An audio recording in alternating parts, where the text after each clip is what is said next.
I was born into wealth. The kind of wealth that can make any normal child to just be happy and contented. I could afford to eat my breakfast in Europe and eat my dinner in Canada all in the same day, if I so wish. My parents could afford it, so why not go for it? My parents are good people, who suffered to build and maintain their wealth.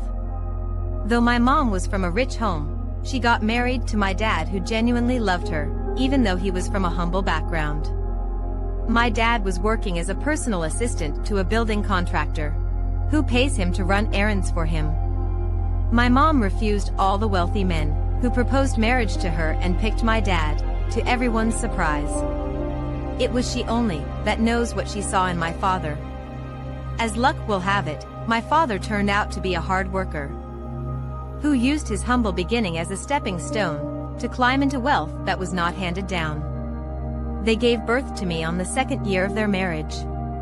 I grew up to know that my parents loved me and will give me the world if I requested for it. I started taking advantage of their love for me to make unnecessary and outrageous demands. I became greedy, and nothing satisfies me. When my mom gave birth to my only brother, I became upset. I felt that he will come and share my parents' wealth with me. My mom sent me to the boarding house the day she saw me stuff my brother's mouth with napkin when he was crying. She started to blame herself, that maybe she overpampered and spoilt me with much love. She said I should go and learn manners in a boarding school. At the school, I was assigned to a very strict senior student to watch me, but I used money to buy her heart, and she couldn't even punish or scold me when I do something wrong. I got back home during holidays and was even more stubborn than I was before, because I learned to smoke and drink alcohol. And at 13 years old, I was sneaking out of school with my friends to go meet men.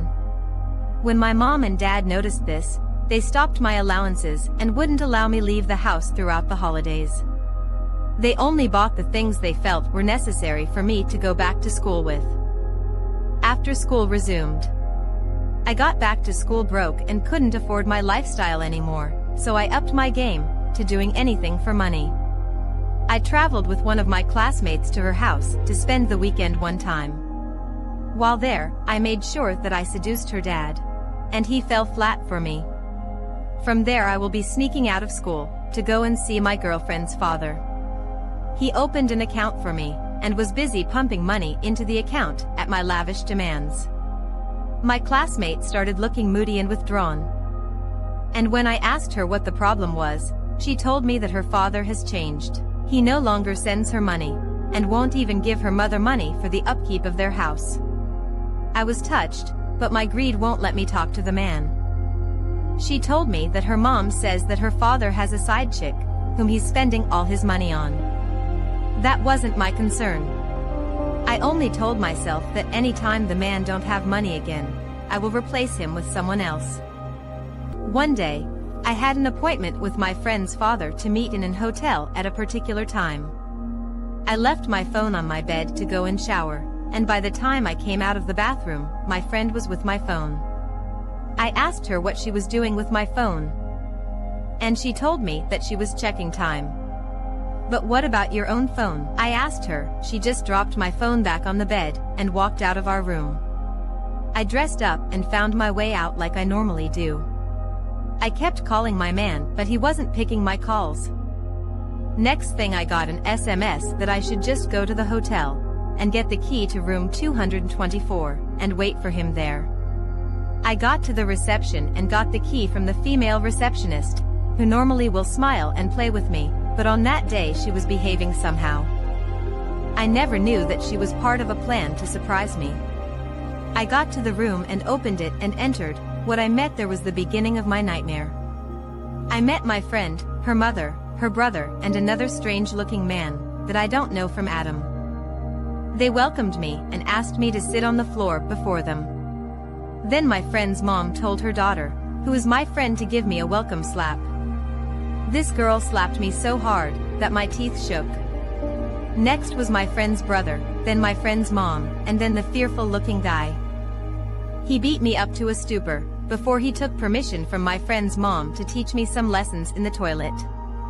They watched as this guy dragged me away into the toilet, and were busy laughing as this guy did terrible things to me. After he was done using me back and front, he dragged me back into the hotel room, where my friend's mom came forward to lecture me on the evils that I have done to her home, and why she will never forgive me. She told me that she met her husband when he was selling boxers in the market. They started friending and she got pregnant. The guy managed to marry her, and her suffering started. God gave her wisdom, and she started collecting goods from people on credit to sell, and refund the money later.